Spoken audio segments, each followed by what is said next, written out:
At a certain age, we begin to understand that life is not only about what we gain, but also about what we choose to release. After 60, many of us carry invisible burdens, words that wounded us years ago, relationships that broke without closure, or regrets that still echo in quiet moments. Have you ever noticed how the past sometimes whispers at night, when the world is quiet and the heart is honest? This is a story about forgiveness, not the loud, dramatic kind we see in movies, but the quiet, gentle kind that happens deep within when no one is watching. The kind that doesn't erase the pain, but transforms it into peace. Meet Helen, a 8-year-old grandmother from Ohio. She spent decades building a beautiful life. Children, grandchildren, Sunday dinners, family photos on the mantle. But behind her warm smile was a memory that never quite faded, a hurt from long ago that time alone couldn't heal. For years, she thought she had moved on. She was busy, after all. Life goes on. But in the stillness of retirement, that old pain began to stir again. And then, something changed. In this video, we'll walk with Helen as she revisits the past, confronts her pain, and chooses to forgive, not because it was easy, and not because the other person deserved it, but because she did. Because at some point, healing must matter more than remembering. So if you've ever felt a weight in your heart that refuses to lift, stay with us. This might be the story your soul has been waiting for. Helen was never one to speak much about the past. She believed in staying strong, in keeping things to herself like many women of her generation. Life had taught her to endure. And she did. She raised 3 children on a modest income, worked nights when her husband was ill, and always made sure there was warmth in the house, even when her own heart felt cold. But behind her quiet strength, Helen carried a pain that she had never truly laid down. It started nearly 40 years ago, with a phone call that shattered her trust. Her younger sister, the one she had helped raise, had taken something precious, not just money or property, but something more sacred: trust. A betrayal, sharp and sudden, that left Helen stunned and speechless. There was never a real apology, just silence. The kind of silence that lingers across decades. She never confronted it. There were birthdays to plan, bills to pay, children to raise. Life moved on, and so did everyone else. But not Helen's heart. Not completely. Now at 68, with time to reflect and fewer distractions, Helen began to notice how tightly she was still holding on to that moment. How her chest still tightened when her sister's name was mentioned. How, even surrounded by love, she sometimes felt a quiet ache that wouldn't let go. She began to ask herself, what am I waiting for? She wasn't angry anymore. Not really. But the wound had become part of her. Something she had accepted, but never healed. And deep down she wondered, what would it feel like to finally let it go? One morning, while folding laundry and watching the sunlight move across her living room, she whispered a sentence she hadn't dared say in years. I forgive you. There was no one else in the room, no audience, no applause. But something shifted inside her, like a tightly closed window finally opening, letting in air she didn't realize she needed. Forgiveness, she discovered, wasn't about pretending the past didn't happen. It was about choosing not to carry its weight any longer. And in that quiet decision, Helen took her first real step toward peace. After whispering those words, I forgive you, Helen sat still for a long time. The laundry lay forgotten in her lap. The ticking of the clock. The only sound in the room. It wasn't dramatic. No flood of tears, no sweeping sense of relief. Just a strange stillness, like the world had paused for a breath. But in that breath, something softened. That night Helen couldn't sleep, not from anxiety but from reflection. She lay in bed, staring at the ceiling, her thoughts drifting back to her younger self. The woman who had once cried quietly in the kitchen after that betrayal, wiping her tears before the children woke up. The woman who never told anyone how deeply it hurt. Helen felt a tenderness for that version of herself. And for the first time, instead of judgment or shame, she offered her younger self something new: compassion. The next morning she reached for a pen and paper, not to write a letter to her sister, but to write a letter to herself. She poured her heart out. Not just about what happened, but about what it cost her. The years spent holding back, the birthdays skipped, the distance that had quietly grown inside her. And then she wrote the most powerful line of all. I deserve to be free. It wasn't about pretending the past didn't happen. It was about releasing the grip it had on her. And slowly, as she wrote, Helen realized something else. Forgiveness is not a one-time act. It's a choice you make every day to not reopen the wound, to not let bitterness plant new roots. Over the next few weeks, Helen began to do small things differently.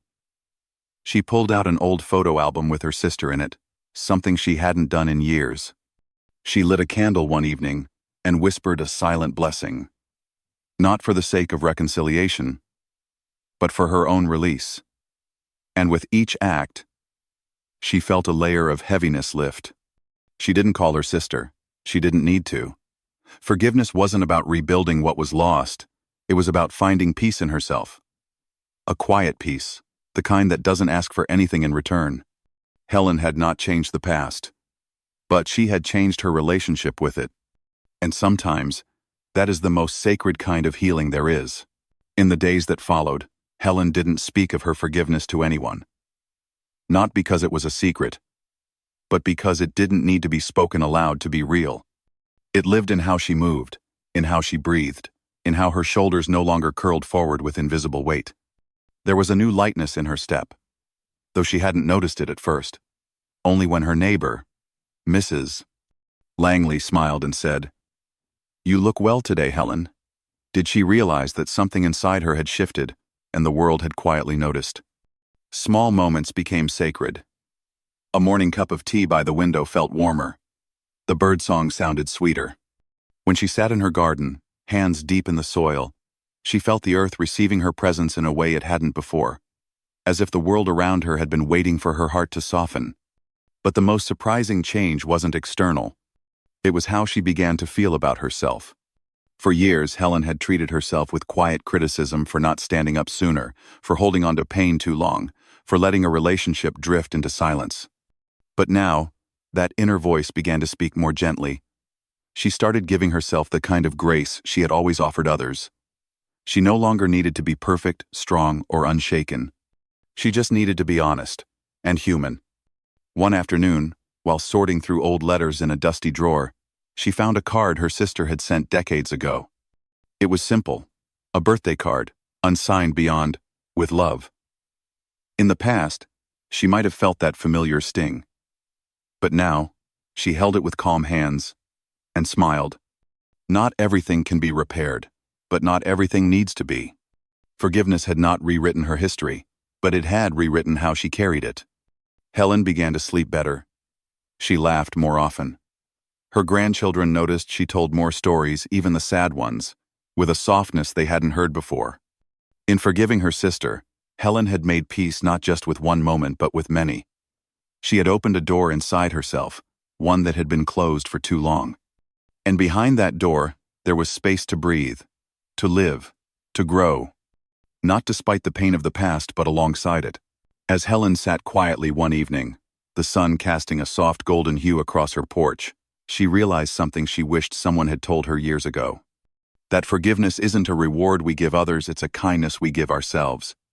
And sometimes, the hardest person to forgive is the one staring back in the mirror. Maybe you felt it too. A heaviness in your heart that shows up when the house is quiet. A name you avoid.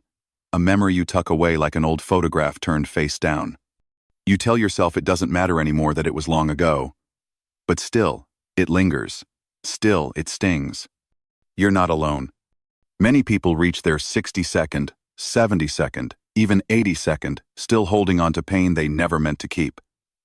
Sometimes, it's the betrayal of a sibling. Other times, it's the silence between old friends, or words left unsaid with someone who's no longer here. And sometimes it's the disappointment we feel in ourselves. But here's the gentle truth Helen discovered. Healing doesn't need a perfect ending. It only needs an honest beginning. Forgiveness doesn't mean forgetting. It doesn't mean pretending it didn't hurt. It means looking at the pain with clear eyes and a soft heart and saying, "You don't get to define me anymore. You don't have to tell anyone. You don't have to write a letter or make a call unless you want to. Sometimes the most powerful forgiveness happens in the quiet of your own soul. And if you're thinking it's too late, let Helen's story be your gentle reminder. It is never too late to lighten your heart. You've carried so much, for so long. You've loved, endured, given, and held things together through storms no one even saw. Now, you deserve peace. You deserve softness. You deserve the freedom of letting go, not for them, but for you. So tonight, if a memory visits you, let it come. And if your heart is ready, even just a little, whisper the words, "I forgive you." Or maybe, "I forgive myself." You don't need to rush it. Just begin. And remember, every gentle act of forgiveness is a step toward healing. And every step counts. Forgiveness is not a grand gesture. It's not a ceremony or a final chapter. It's a quiet decision we return to again and again each time we choose peace over pain, softness over bitterness, compassion over blame. Helen didn't change the world. She didn't fix the past or rewrite old stories. But she did something far more courageous. She freed her heart. And maybe, just maybe, her story has stirred something in you. If there's someone in your life, living or gone, whose name still makes your chest tighten, let this be your gentle sign. Not to forget, not to excuse, but to begin, to release. You deserve that freedom. You deserve to walk lighter into the years ahead. You deserve to look in the mirror and see someone who has made peace, not because life was easy, but because your heart was strong enough to love anyway. Here on Golden Age Life, we believe that every season of life holds beauty, and that sometimes the most powerful growth happens not in our youth, but in our golden years. You are not too old to heal. You are not too late to begin again. And your story, just like Helen's, can become someone else's light. If this video touched something inside you, we invite you to share your thoughts in the comments. Have you forgiven someone? Are you still on the journey? Your words might be the very encouragement someone else needs today. And if you'd like to hear more stories like Helen's gentle, honest reflections that honor the depth and beauty of life after 60, please consider subscribing to our channel. Here, we speak softly, but we speak from the heart. Because even as the years pass, it's never too late to live with peace. It's never too late to forgive. And it's never too late to come home to yourself. Thank you for watching. We'll see you again soon right here at Golden Age Life.